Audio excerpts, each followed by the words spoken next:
don't be afraid to tell your story. It's your story, but it's also the story of your customers. It's the story of your industry. It's the story of your trends. So just step into that and be okay. And not every story you tell is going to land, but get out there and really kind of test and see what connects with your audience. You might be surprised at what they really grab onto.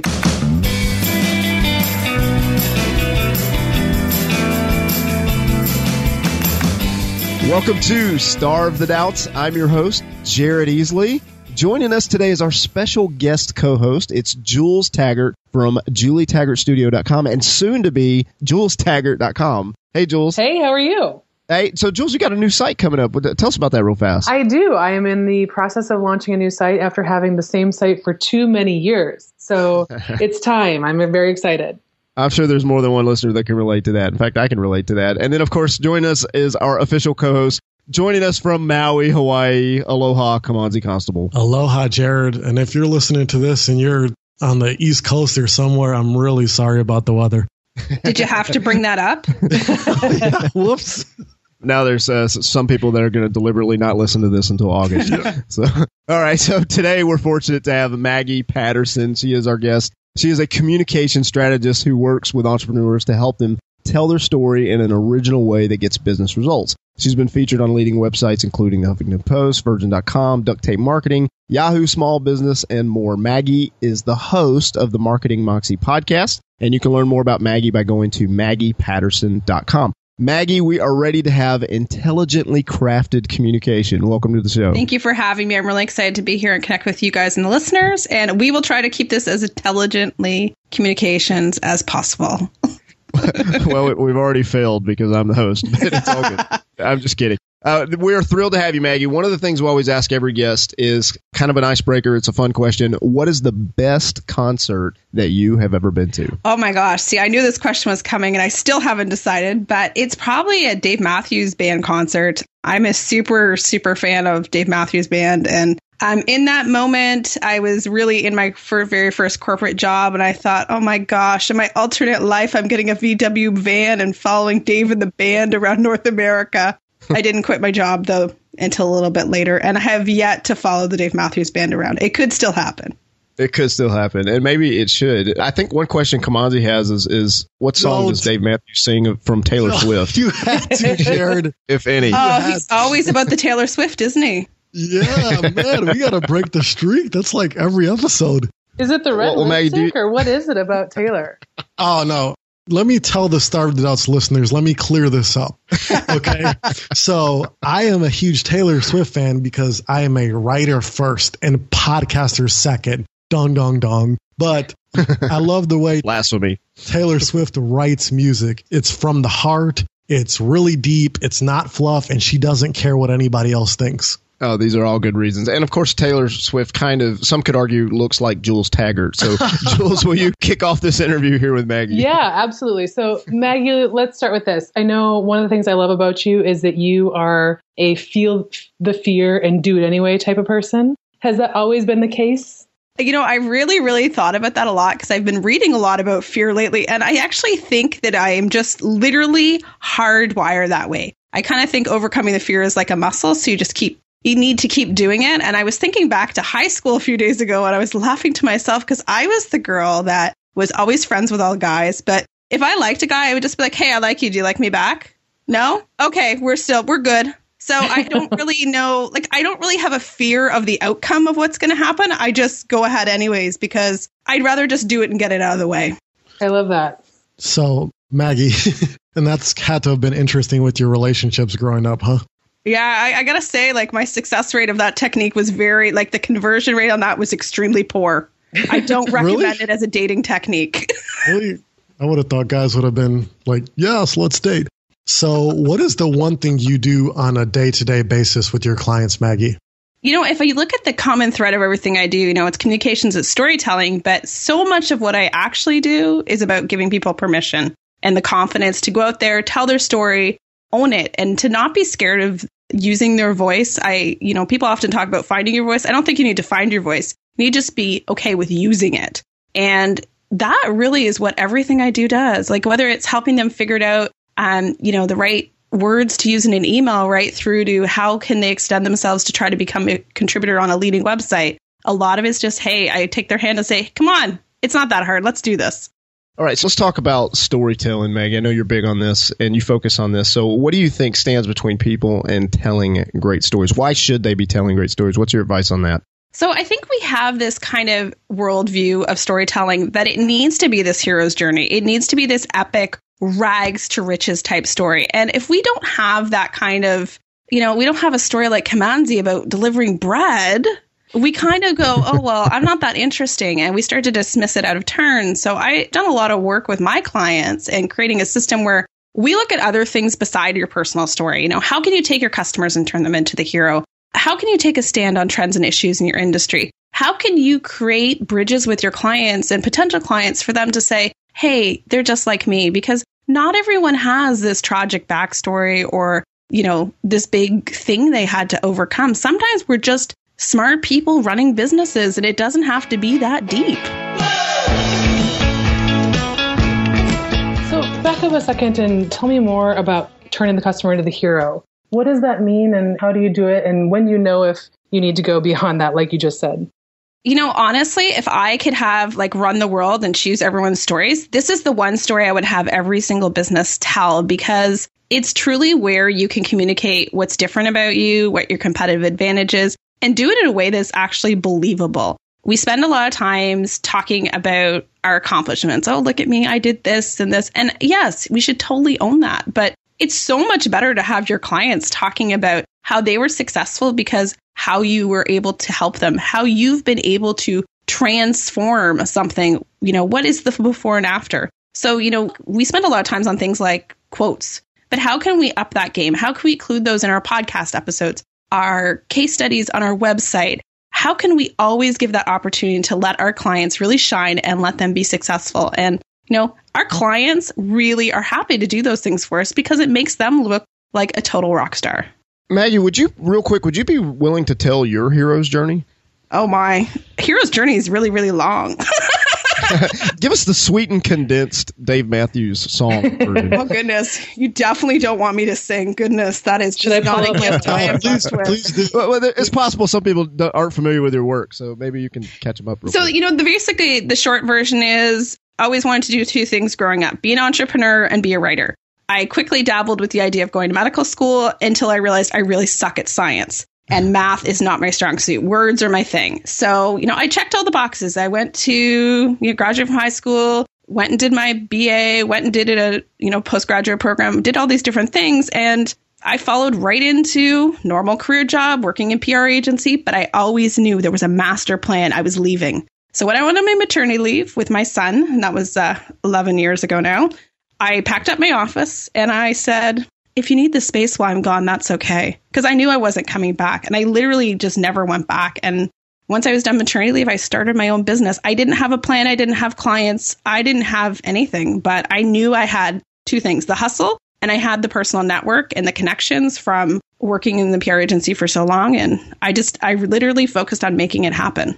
Now, I'd like to focus on that just for a moment, Kamanzi, because, there are people who are listening right now who are thinking, I want to responsibly do what you've done, Maggie. What advice do you have? How do you do that but be responsible and have a plan? So, I think one of the things is we tend to have two personalities when we come down to the big decision, quitting the job, going after your dreams. Right. And you tend to do what I do is you just pull the ripcord, jump out of the plane and try to make it work. Or you're so planned, everything is so agonized that you're never going to do it. And I think it's really important to find a happy medium of taking some risk, but not taking on so much risk that you're going to be operating from a place of scarcity and fear all the time. So, make a plan, set a deadline, be realistic about the finances involved.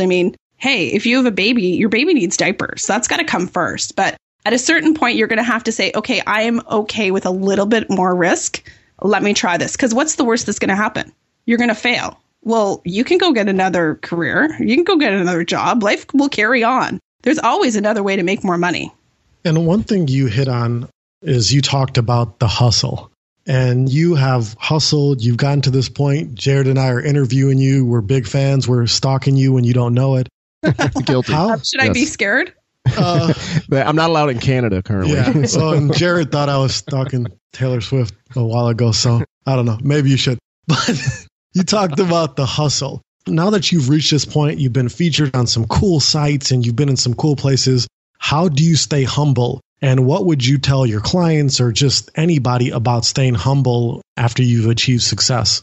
Here's the thing. I love that you asked this question because you see this all the time. Like people just get drunk on their own Kool-Aid. And, here's the thing. I live in a 500 person town in the middle of nowhere. No one here cares what I do.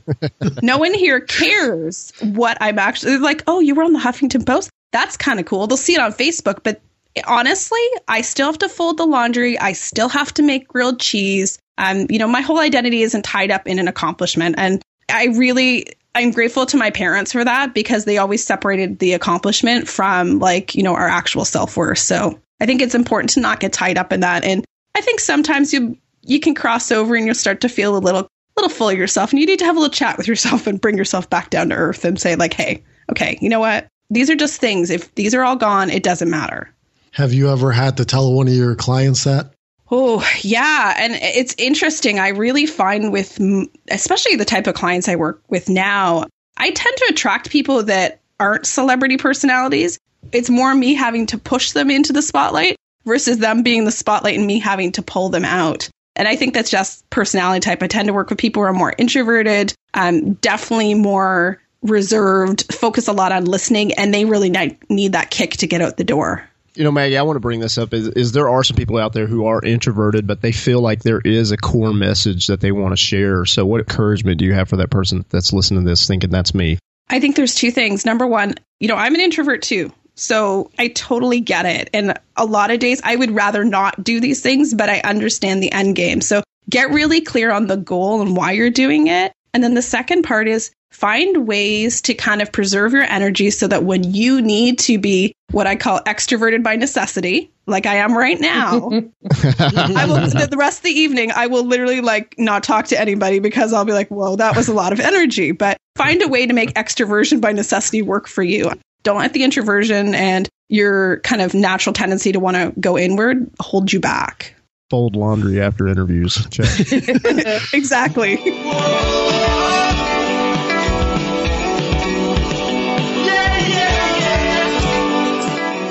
So, Maggie, both you and I agree that if you want to stand out today, you really have to have an opinion. You really have to separate yourself that way. How can someone figure out how to do that and in a way where they don't come off as like a jerk or angry or conversational? And I'm even thinking specifically, do you touch hot button topics? And especially on social media, do you leave those alone or do you state your opinion? So it's all, this is going to come down to what kind of business you run. I run a communications business. So the things I want to take a stand on are always going to be related to communications. In Jules's case, she really focuses on customer experience. So she's going to focus in that bucket. I think if you can kind of get really clear on what that sandbox is you play in and really what kind of stories you need to own, it helps rein you in.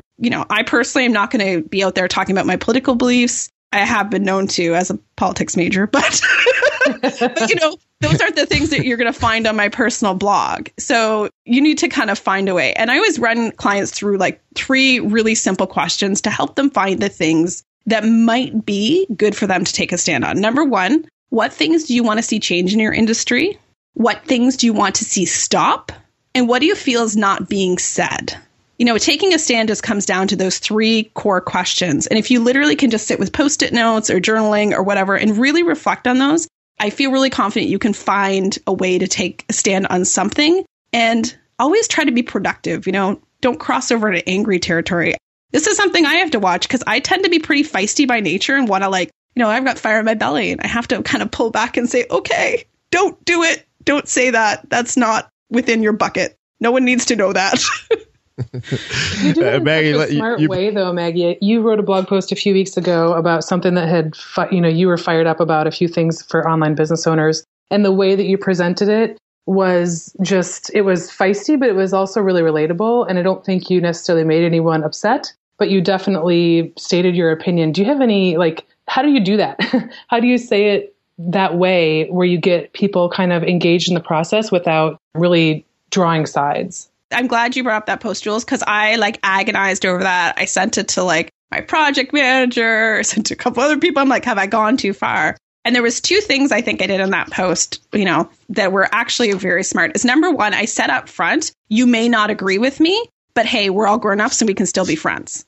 Right. So I'm basically saying I don't expect everyone to agree with me, but this is what's on my heart right now. And this is what I believe to be true. And the second part is always try to focus on a positive outcome of how we can change, how we can react differently, how we can be more informed instead of just being this really, really, really sucks and is driving me mad. The end.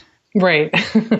Maggie, I just received my first, I think it was a 1-star review on my book in Amazon, and the comment was not very kind. So what advice do you have for me? You know what? Fuck up, camper. Isn't that when you know you've made it? Yeah. When you finally get a 1-star review? Yeah. That's what I was hoping you'd say. You know what? Every piece of feedback has value in it, unless they're crazy or insane. And that way, which case sometimes you can, Google them and find out if they're legit or not. To Jules' point, it did feel like an I've made it moment. Somebody actually cared enough to be critical. So, all right. Let's talk about productivity. We brought this up earlier, and Jules is being productive. She's got her new website coming out real soon. So she's doing amazing things, but you're doing amazing things too, Maggie. I've seen, some of the stuff that you're working on with Facebook other than the political posts. And then I wonder if you're some type of robot or you just don't sleep. How do you get everything done? How do you stay so productive? Oh, I'm a high intensity person by nature, but the one thing is I have really, and if I would say there's any success I can point to in my business in the last year is I've really learned how to systematize. I've learned how to delegate. And I have learned how to hire people that are way better at things than I am, because I like to think I know these things, but I don't. I don't need to know how to run Infusionsoft. I have someone who's way smarter about that, who can figure it out. I just say, here's the vision for what we want to do. Here's a picture of my Post-it note. Let's figure it out. And just operating within those systems and frameworks gives me the time I need to serve my clients and create the next big thing. So what is the next big thing for you, Maggie? Oh, if only I knew, Jules. Didn't we have this conversation the other day? We did. Well, you're always launching something. I feel like I'm always on edge trying to figure out what you're going to be launching next. I think for me, the real thing is I'm really kind of, I've got some really specific things I want to do about storytelling to enable more people to access it. Because right now it's a one-on-one service and, it's not at a price point that everyone can swing. And I feel really strongly that we need to be doing that. And then, how do I, as a communicator, how do I participate in a different type of conversation and what's out there? I don't want to be in a conversation about copywriting and should you use this or that. I want to be in a conversation about how to do communications in a way that's really, really smart and is helping your business's bottom line. Mm-hmm. Yeah, I think you're there. I think you're working on there. It. Always, Jules, there's Post-its everywhere with ideas all the time. It's scary. So how do you decide then what to focus on? Because I know you can see something and you want to do it and it might seem like it's the right path. How do you decide what you are going to work on next? I had my very first foray into the online world. I am so grateful this happened. I decided, like so many of us do, I was going to start with my online program because, I'm good at what I do.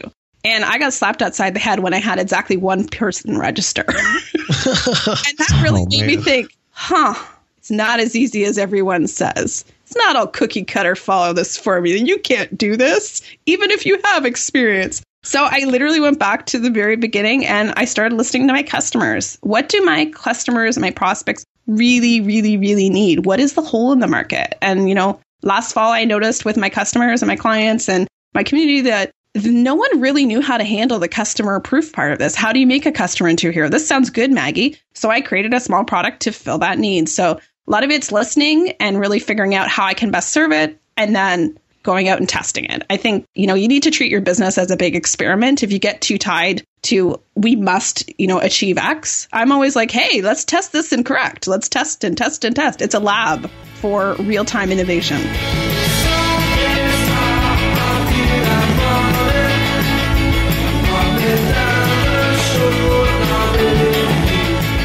After nearly 10 years in business, what's one thing that's kind of surprised you after all this time? Oh my gosh, the never stopping learning. It's endless. I honestly think like we're never done learning. I'm always reading something new, listening to something new, seeking out different points of view, really looking outside our industry and, really trying to see what's coming. There's always a need to innovate and be creative, because if you just kind of keep doing the same thing year over year over year, people are just going to burn out and be tired of your message. Got to keep everyone on their toes. That's why the listeners should definitely check out the Marketing Moxie podcast, right? Because you keep everybody on their toes there. It's a podcast of its own thing. I invented the podcast I wanted to listen to that was really, really short, and there was no banter. We don't talk about anyone's backstory. We get right down to business. So what are the 2 questions? Yeah, okay, this is what we need to do. And then I'm like, everyone go do it. All right, as we start to wrap up, Maggie, who's doing something that interests you? This is going to sound... I love what Jules is doing, and Jules and I are really, really good friends, but like the way she's approaching things right now really makes me happy, and I'm glad she's saying it. And, technically in another dimension, I guess Jules and I are competitors, but we don't play it that way. No. Now, how cool is that? Let's talk about that. So you guys are potentially competitors, but yeah, here we are on this conversation. That's cool. It's interesting. Just yesterday or 2 days ago, we were talking about the conversations that we want to be in, and Maggie and I both mentioned we don't want to be in the copywriting conversation anymore, even though both of us do some copywriting. But it's not it's kind of an add-on service for me, at least. I won't speak for you, Maggie, but it's not the foundation of the work that I do for my clients. And I think that shift, I'm starting to see the people that I'm interested in out there are making a shift like that. They're not doing the main thing. They're doing sort of a really niche offering. And then, oh, by the way, they do copywriting, but it's built upon something bigger. How did you two meet? How did we meet? We met in a group program. Oh, yeah, that's right. We met in that SEO program. Yeah. I was totally wondering, we met there. We just kind of I would say we were adjacent at the time. We're like, oh, hey. And then we actually met in person last year at New Media Expo. And it was like meeting my long lost sister or something. Margaritas always help that. Yes, always. I was hoping you'd say Jules left you a 1-star rating on Amazon. I don't have a book for her to review, so I'm safe yet. Oh, come on. One thing at a time, people. So, Jared, the number one question I always get asked, Jared, is how did Jared and I meet? And I'm like, dude, I don't remember. How did we meet, Jared? Well, it must have been the SEO group. Yeah. No, I'm just kidding. Actually, it's funny. This is a podcast interview, and Kamanzi approached me and said, hey, may I be a guest on your podcast? And yeah, so that's how we started a connection. So I think the takeaway there, and I'd love to hear Jules and Maggie's opinion on this, is if you don't ask, you don't get. That doesn't mean you ask. Kamanzi actually just wrote an article about this, is when to ask. Like your mom always tells you, you should ask, but sometimes it's not right to ask. Hey, Kamanzi, can you touch on that just for a minute? Because I think that was really good. That was the title of the article. It was in Entrepreneur Magazine. It was called Your Mom Was Wrong. Sometimes It Does Hurt to Ask. And pretty much the gist of that, Maggie and Jules, was that what I'm seeing now, and just getting a little bit of exposure here with Jared, the number, people, as soon as they meet me, the very first email is, hey, can I be on Star of the Doubts? Hey, introduce me to your editor at the Huffington Post. Hey, how do you sell all these books? And it's not hi, it's not how are you, it's not anything, it's that. And, the article basically said that if your asks exceed where your relationship is, you risk alienating that entrepreneur. It's kind of like, in essence, you're meeting somebody saying, hi, what's your name? And then asking them for a kiss on the lips. And so that's what it was all about. Yeah. I'd love to hear Jules and Maggie on that topic. I can't agree with it more. This was something I talked about a few weeks ago on my blog, because I call it trying to sleep your way to the top. And I think because we're online, no one wants to do the seduction before they, cut right to the chase. They're like, they just go right to it. They're like, hey, let's jump in bed. And it's like, no, I don't even know who you are. You got to woo me a little bit more. Yeah, let's be in the SEO group first. Yes. Yeah, let's hang out. Then we'll go to New Media Expo and have some margaritas, and then we'll go from there and see what happens. Good call. What do you think, Jules? Yeah, I think I'm, just continue on with the sexual references here. I would say, as we should. On our family show. Yes. Same thing. Like you're trying to hit a home run on the first date, and it doesn't always work. So yeah, really good point, Kamanzi. And so Maggie and Jules, this brings up another question then. And we'll start with you, Maggie. If somebody was going to try to connect with you in a good way, whether it's through email, social media, what would be that good first initial contact with you? Well, flattery. Especially if they don't know you. Always flattery will get me. No, in all seriousness, probably the people I connect with the most, they make a point of being active in my Facebook group, the Marketing Moxie group. We we get to know each other, we hang out there. And then when people ask me for things, I'm cool. And no one handed any of us anything on a silver platter. And I kind of feel like you should be respectful of the hard work other people put in. Yep, totally agree. I think when people show up in your life more than once, if someone asks for you something from you the first time they meet you, I just ignore it. Yep. If someone shows up in your life 2 or 3 times and maybe even just helps you or makes a suggestion to you and then asks you for something, at least it's you've got a little backstory to consider. I think that's pretty good advice. All right. Jules, we're in the wrap-up section. So, Maggie, where is the best place for listeners to connect with you online? The best place to connect with me online is 2 places. At my digital home base, where I like to call it all things Maggie are happening at MaggiePatterson.com. It's Patterson with 2 T's. And of course, if you're a podcast listener, over on the Marketing Moxie show. And so, Maggie, wrapping up here, do you have any final and really exciting thoughts for the listeners? Oh my gosh, don't be afraid to tell your story. It's your story, but it's also the story of your customers. It's the story of your industry. It's the story of your trends. So just step into that and be okay. And not every story you tell is going to land, but get out there and really kind of test and see what connects with your audience. You might be surprised at what they really grab onto. All right. So, Maggie, we appreciate you taking time to talk with Jules and Kamandi and I today. And as we mentioned, people can go over and check out the Marketing Moxie podcast or also check you out over at your site, MaggiePatterson.com. Best wishes to you and all things coming up this year with your business. Thank you again. Thank you so much for having me.